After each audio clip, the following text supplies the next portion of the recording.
Hello, everyone. I'm François Picard. For the first time since the worst escalation in fighting in 7 years between Israelis and Palestinians in the Gaza Strip, Hamas is talking of a ceasefire. A senior official for the militant group, quoted by the Russian news agency RIA, of a truce on a mutual basis. Now, the death toll continues to climb. At least 62 killed, including several senior Hamas militants and an Israeli soldier hit by anti-tank fire near the border with Gaza. Let's cross to Jerusalem and correspondent Irris Makler. Irris, what's the latest? The latest is that there are only lulls in this exchange, in this violence today. The escalation continues. We've seen more than 1,000 rockets fired into Israel from Hamas. We've seen Israel operating in the Gaza Strip. That means airstrikes. They've brought down a third building. I believe I've just seen footage of it, and it actually does take your breath away to see it. They do warn people to leave before, so civilians do leave, but it is the third building, and that is something that was that the ICC, the International Criminal Court, said it would investigate from the previous Gaza war.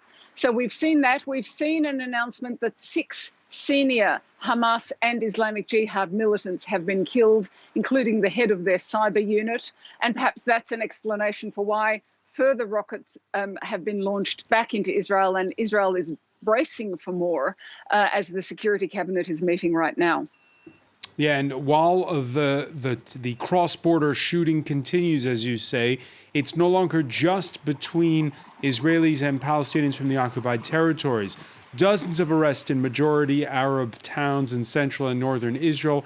Also in Lod, that's just south of Tel Aviv airport, where cars were burnt and a synagogue torched overnight.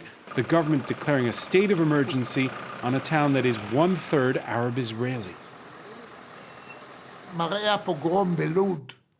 The sight of the pogrom in Lod and the disturbances across the country by an incited and bloodthirsty Arab mob, injuring people, damaging property, and even attacking sacred Jewish spaces is unforgivable.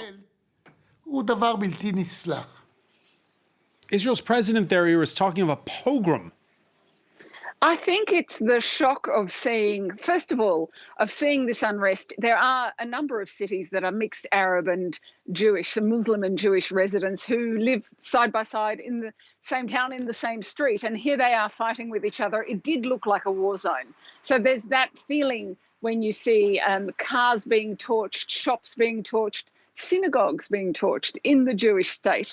So I think that's the reference to the pogrom. But it's very worrying for Israel that this violence has seeped out of Jerusalem, across to Gaza, through the Palestinian territories and the Arab towns in the north of Israel, to the actual mixed towns in Israel. And I think that's a great concern. And I know it is not just because Benjamin Netanyahu visited there last night and the town of Akko in the north, where there was also significant rioting and burning of shops.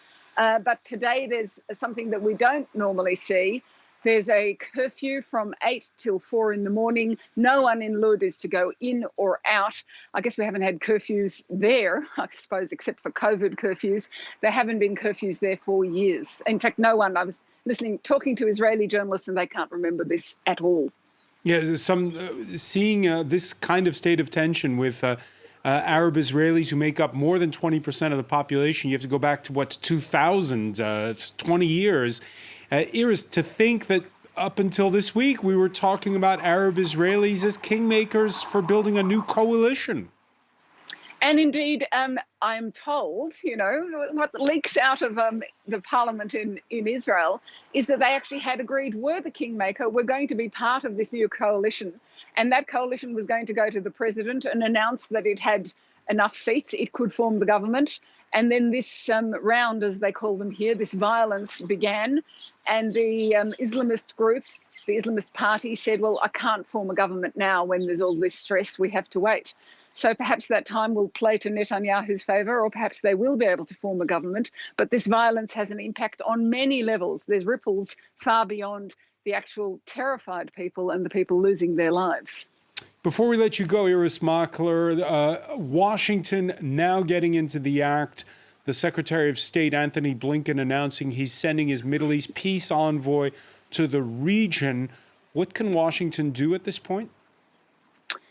I don't know what Hadi Amr will be able to achieve here. I have a feeling that that it's still going to go on. I know that you reported Hamas asking for a ceasefire, but there's differing messages coming out of the militant groups. On one hand, a diplomatic, yes, we'd like a truce. On the other hand, we'll continue this fight to the end. And I don't think Israel is ready yet, having seen the past basically 72 hours, including having to shut its airport, having all those rockets on Tel Aviv, having the rockets reach here 2 days ago. I don't think they're ready to let Hamas go without further, I don't know how else to put this, without further punishment. Irris Makler reporting live from Jerusalem. Many thanks for that update. Meanwhile,